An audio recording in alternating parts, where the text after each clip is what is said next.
Peuple de résistance. Comme mentionné dans ma précédente vidéo, il est essentiel de militer pour les réparations. Mais comment concrètement apporter une justice réparatrice aux Africains d'aujourd'hui? Nous avons des solutions concrètes qui impliquent les philanthropes, les humanitaires, les descendants d'esclaves, nos alliés, et surtout, mais surtout, la justice pour réparer les torts causés aux Africains. Chacune des solutions sera développée dans une vidéo bien distincte pour plus de clarté. Mais aujourd'hui, la première réelle question est comment commencer à réparer quand le pillage continue, quand les tueries continuent, quand nos peuples continuent de mourir? Par l'éveil de conscience, mais l'éveil de conscience mondiale. Nous, les Africains, on continue de découvrir notre histoire. Grâce à la nouvelle technologie, on continue de découvrir les vestiges et la grandeur de l'Afrique. Maintenant, les chercheurs d'Angleterre, de Belgique, de France, d'Afrique, en quelques clics, peuvent se partager des documents que nous continuons de découvrir, qui sont phénoménaux, sur ce qu'a été l'Afrique et ce qu'a été la colonisation impérialiste. La question de réparation n'est pas une question de bon, de méchant, de blanc, de noir, mais de comment nous réparons. Le peuple a rarement été consulté. Pour que l'Afrique devienne une puissance mondiale, redevienne la puissance mondiale qu'elle a été,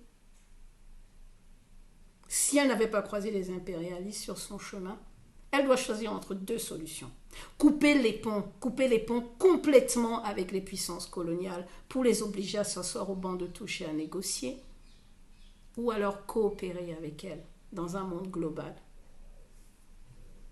Dans un cas comme dans l'autre, nous les Africains, nous en sortirons vainqueurs. Mais unis. On doit s'unir dans le combat. Je vais explorer les deux solutions. Si nous coupons les ponts complètement avec les impérialistes ou les puissances coloniales, que se passe-t-il? Oh, l'Afrique subsaharienne exporte essentiellement ses ressources naturelles contre des produits manufacturés. S'il y a une coupure d'échange entre nous et ces nations-là, il va y avoir une pénurie de quoi? Des biens manufacturés, les biens importés. C'est quoi les biens importés? En Afrique, un Africain va au supermarché, pour ceux qui vont au supermarché, et ne retrouve pas son bien manufacturé. Un exemple, il va acheter l'huile de tournesol. Bon, maintenant on en produit, mais admettons, manufacturer huile de tournesol, il ne le trouve pas. Il va rentrer chez lui, il va dire « Ah, il y a l'huile de palme. » On se débrouille, il est résilient, il dit « C'est pas grave », il cuisine, il move on. Si, dans le cas inverse, je vous promets, un Anglais, un Français, un Américain va au supermarché et ne trouve pas sa banane et son café, il pète un câble. Il devient instable. Parce qu'ils ont tellement été protégés, parce qu'ils sont incapables de faire preuve de résilience, parce qu'ils sont même incapables souvent d'opter pour la solution B. Scandale. Qui est gagnant? Si nous coupons les ponts, ils vont arrêter les investissements directs étrangers, comme ils les appellent. Ça veut dire ils ne participent plus, ils arrêtent les projets d'infrastructure. Quels projets d'infrastructure? Lesquels?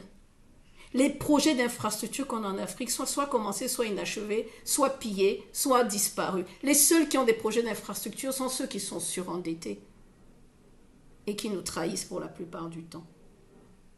Quel projet d'infrastructure? Depuis qu'on coopère avec eux, depuis qu'on est avec eux, est-ce qu'on a vu nos infrastructures se développer? Non. Ils vont arrêter le tourisme. Ah, il n'y aura plus de tourisme. L'Afrique deviendra infréquentable. Quel tourisme? Quel pays subsaharien vit de son tourisme? On ne vient pas chez nous. Ils ont peur de venir chez nous. Ils ont peur d'attraper le paludisme, la tuberculose, tout un tas d'idées qu'ils ont dans leur tête. À part le Maroc et l'Égypte, qui profite du tourisme en Afrique? l'agriculture. Les fermiers n'auront plus d'engrais, oh drame. Oh. Quels engrais? Déjà l'engrais c'est la Russie qui est le premier producteur, donc on peut continuer d'en avoir. Mais au-delà de ça, si c'est Rio Tinto et si c'est pour nous empoisonner, on peut se débrouiller. Même pour ça, on peut se débrouiller autrement à l'ancienne. On fait notre trou et on développe nos engrais avec des restants de nos tubercules et le reste. On peut s'en sortir. Les industries. On coupe les ponts, les industries, ce que j'appelle extractives, vont souffrir.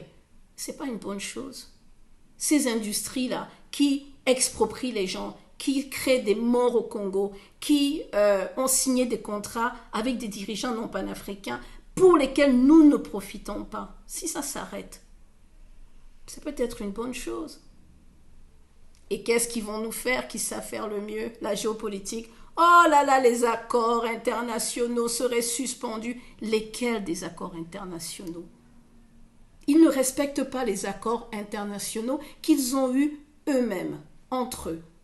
Pourquoi est-ce qu'il y a la guerre entre l'Ukraine et la Russie? Parce qu'un accord après un autre n'a pas été respecté. C'est les accords internationaux avec les Africains qu'ils vont respecter. L'Afrique va se retrouver suspendue de l'ONU, de l'Union africaine et d'autres instances de coopération. Depuis qu'on va là-bas, qu'est-ce qui s'est passé? Le président Kadhafi a fait un discours mémorable à l'ONU que je conseille tout le monde d'aller écouter. Mémorable, en parlant du manque de respect de la charte de l'ONU à l'égard des Africains. On l'a tué. Récemment, notre ministre Bazolma Bazier, excellent discours, je vous conseille à tous de l'écouter. Ils ne veulent pas écouter. La coupure des liens va créer des tensions internes, l'augmentation de la pauvreté, comme ils sont en train de dire, et des troubles civils. On ne le vit pas déjà. On a tout ça. Et nos présidents arrivent à le gérer, nos troubles civils.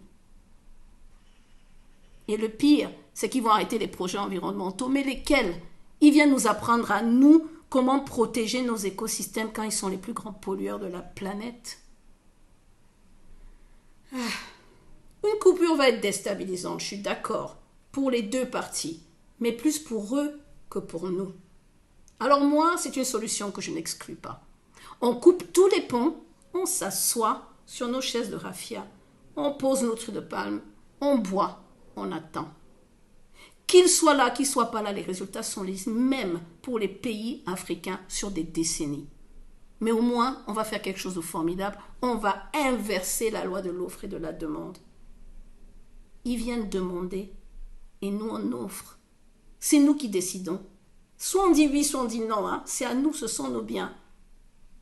Soit on vous dit non, toi je ne vends pas. Toi, mais au moins on choisit, on décide. Et à qui on vend et à quel prix. C'est ça la souveraineté de l'Afrique. Qu'ils ne peuvent pas accepter de voir. Option numéro 2, scénario numéro 2, nous coopérons. Oh, la coopération internationale. La vraie question est, est-ce que l'impérialisme peut-il encore tout accaparer? Je dis bien tout. Tout pour lui et rien pour les autres. C'est ce qui s'est passé avec leurs économies libérales, capitalistes, qui tuent. Est-ce que nous ne militons pas pour le bien commun de toute la planète?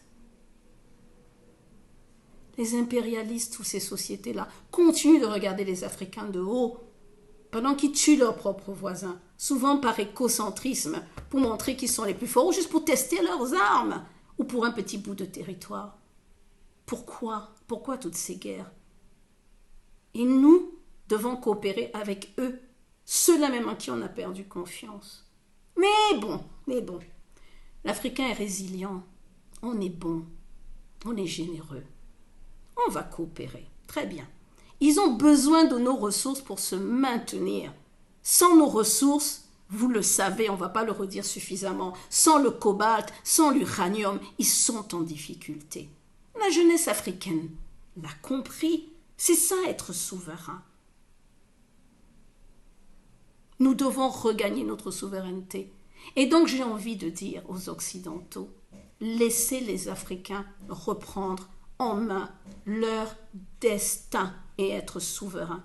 Parce que si vous ne le faites pas, cette jeunesse africaine, elle viendra chez vous, chercher ce qu'elle ne trouve pas chez elle.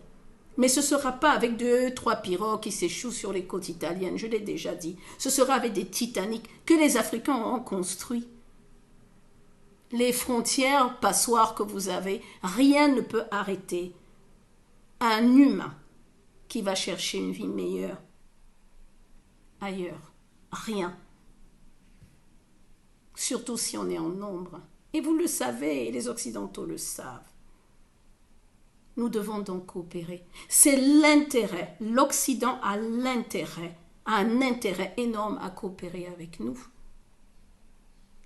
Si l'Occident échoue par égoïsme, égocentrisme, impérialisme, cette mission qui lui est donnée, les inconvénients ou les dégâts seront énormes pour eux. La résistance africaine est en marche. La résistance africaine est en marche. Je vais rapidement donner des exemples. En 2030, 7 millions de foyers britanniques, je dis bien 7 millions de foyers britanniques, seront alimentés par l'électricité renouvelable. Vous savez d'où elle va venir? Elle sera produite au Maroc. Ils sont allés acheter, je pense, des terrains où ils ont décidé de mettre 4000 km en dessous de câbles pour approvisionner 8% des foyers britanniques. Les Marocains, ils ne sont pas en Afrique.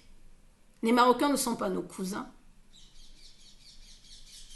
Qui a signé cet accord? Pourquoi on ne dit pas aux Britanniques, pour commencer les réparations, bêtes et méchants? Mais c'est simple. Le Mali est à côté. Au Sahel, on a plein d'espace. Le territoire est grand. Faites la même chose et assurez-vous que tous les foyers maliens aient de l'électricité.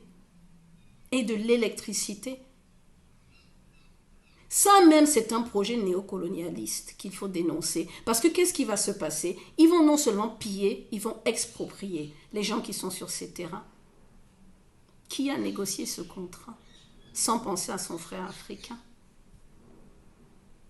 L'hypocrisie occidentale doit cesser. Parce que le problème, il est là. Depuis la guerre en Ukraine qui a commencé en 2022, 143 milliards d'euros ont été dépensés en aide humanitaire, militaire, limite, pour l'Ukraine.